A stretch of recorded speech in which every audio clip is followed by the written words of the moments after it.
দুধ খাওয়াতেই হবে, কিন্তু বাচ্চা দুধ কেন খায় না? আল্লাহ রাব্বুল আলামিন কোরআন মাজিদে বলছেন, ওয়া হারামনা আলাইহিল মারাজিআ, আমি ওই নবী মূসার উপরে ফেরাউনের দরবারে যত সুন্দরী সুন্দরী বেটি ছেলেগুলো ছিল সবাই ছিল বেদিন এবং মুশরিক, এদের দুধকে আমি নবী মূসার উপরে হারাম করে দিয়েছিলাম। কেন হারাম করেছিলাম? এই বাচ্চাটা আগামী দিনে নবী হবে, আর একটা নবী কোন হারামি মহিলার দুধ পান করবে এটা আমি চাইনি। তার জন্য ওই দরবারে যতগুলো মুশরিকা বেটি ছেলে ছিল তাদের কাউরি দুধ পান করেনি মূসা। একটা এত বড়টা বেটি ছেলে প্যান করে খাড়া হয়ে আছে, এটা অ্যাকচুয়ালি মূসা নবীর বোন, ও কিন্তু জাসুস।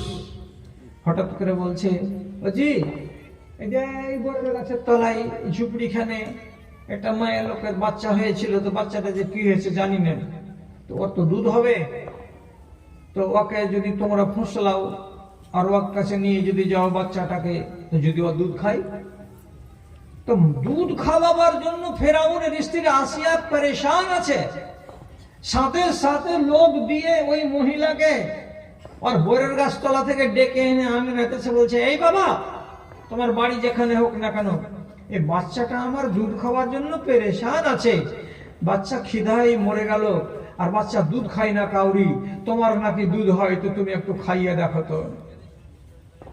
ভাষাটা কি বলছে? বাচ্চাটা আমার দুধ খাওয়ার জন্য পেরেশান আছে।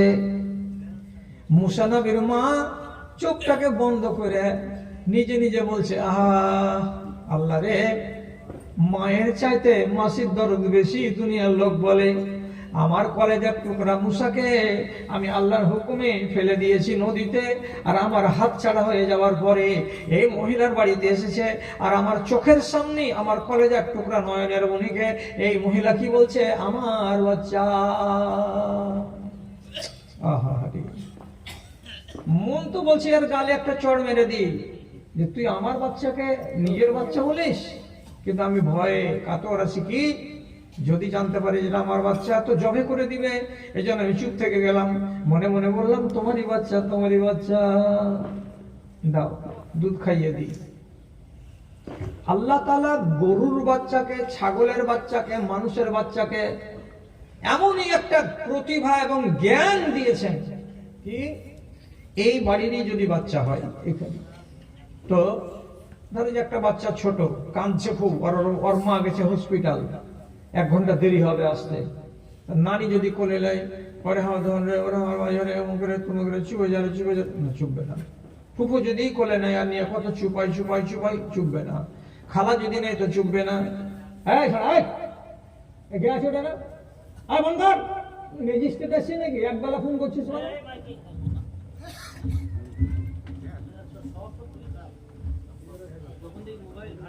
ঘাটাঘাটি মানে কি, মোবাইল হলে আধমরা হয়ে যাবে। তো বাচ্চা আপনি চুবাতে পারবেন না, 10টা মহিলা যদি কোলে করে চুপবে না।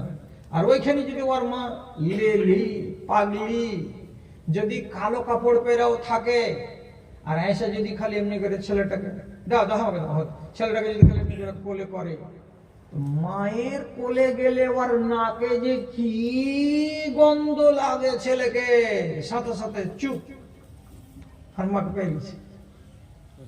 আল্লাহ তাআলা একটা কুদরত দিয়েছে আমার ভিতরে, আপনার ভিতরে, সবারই ভিতরে ছিল ছোট কালে, আর এই জিনিসটা জানোয়ারের ভিতরে আছে। যদি কোনো মহিষের যে দুধ দেয় ওর বাচ্চা মরে যায়, তো গোয়ালেরা জীবনে কোনোদিন ওই মরা বাচ্চাকে পুঁততে যাবে না, জানেন না? জানেন না, পুঁতবে না।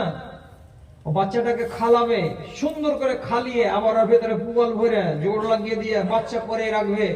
দুধ যখন দোহার টাইম হবে তখন বাচ্চাটাকে আবার ওই পুয়াল ভরা বাচ্চাকে নিয়ে এসে ওর বাঁটে লাগাবে না, ওর মুখের কাছে নিয়ে এসে খালি একটু শুঙাইবে, এমনি করে একটু শুঙে দেখবে, ওর নিজের বাচ্চার চামড়া এটা দাও, বুঝে নেবে যেটা আমারই বাচ্চা, ও দুধ নামিয়ে দেবে।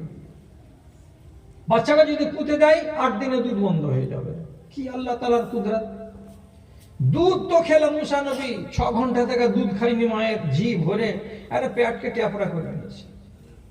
তারপরে তখন ফেরাউনের স্ত্রী আসি বলছে, দুধ খেয়েছে? হ্যাঁ খেয়েছে। যে তাহলে ছেলেটাকে তুমি দুধ খাওয়াবো। তোমাকে বাড়িতে থাকতে হবে, তোমাকে 10,000 টাকা বেতন দিব। আমাদের আরো ছেলে পেলে আছে, আজ স্বামী আছে, তুই বোরের গাছতলার বাড়িকে উল্টে ফেলে দেখা, তোকে আমি 5 তলা বাড়ি করে দিব, কিন্তু এ বাড়িতে থাকতে হবে যতদিন আমার ছেলে দুধ খাবে ততদিন। হায় হায় হায়, ফের করছিস আমার ছেলে, কিন্তু ফুটতে পারে না মায়ের সামনে। অন্য মা বলছে আমার ছেলে। এখন প্রসঙ্গটা হলে এই মহিলা পরের বাচ্চাকে আমার বেটা, আমার ছেলে, আমার ছেলে কেন বলছে কথাটা?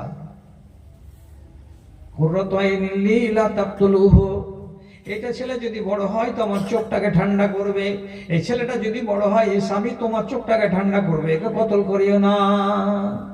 ছেলে পেলে হলো নিয়ামত আল্লাহ তাআলার, না থাকতে গেলে জাহামাত, বাড়িতে আপনার সুখ নেই। আর এই ছেলেটাই যেদিন বড় হয়ে যাবে, বড় হয়ে যাওয়ার পরে যদি আপনার ফরমাবরদারি কবুল না করে, আপনি বলবেন এক তো করবে আর এক, আপনি বলবেন তাকে একটা কথা তো করবে আর একটা কথা, তাহলে এই ছেলেটাই আপনার জন্য কি হয়ে গেল? এবার এই হয়ে গেল আপনার জন্য জহমত। এই ছেলে আপনার ঈমানকে লুটে নিতে পারে, সম্ভাবনা অনেক আছে। যদি বলেন কেমন করে আমার ঈমান লুটতে পারবে? হ্যাঁ, আপনার যদি মতামত না নিয়ে নিজে থেকে কোনো একটা কলেজের পড়া মেয়ে ছেলেকে যদি বিয়ে করে নিয়ে চলে আসে ছেলে, আপনি ওর বাপকেও চেনেন না, মাকেও চেনেন না, বংশকেও চেনেন না, এমন মহিলাকে যদি আপনার ছেলে বিয়ে করে নিয়ে বাড়ি আসে, তাহলে আপনি মনে মনে বলবেন যে বিয়ে তো যায় যাচ্ছে রে বেটা, কিন্তু বউটা মানুষের বাচ্চা কি মানুষের বাচ্চা নয় কি করে আমি জানতে পারবো? 3 দিন পরে 4 দিন পরে আপনি যদি জোর করে বাড়িতে কাশেন, তো কাশিটা বয়স্ক মানুষের একটু ঘড় ঘড় করে আওয়াজ করে। 4 দিনের মাথাতেই ওই বউ যদি বলে নিজের স্বামীকে, বুড়াকে বাইরে একটা জায়গা করে দাও, আংনাতে এরকম করে কাশছে, তো আমার দানা পানি রুচ হয় না। অনেক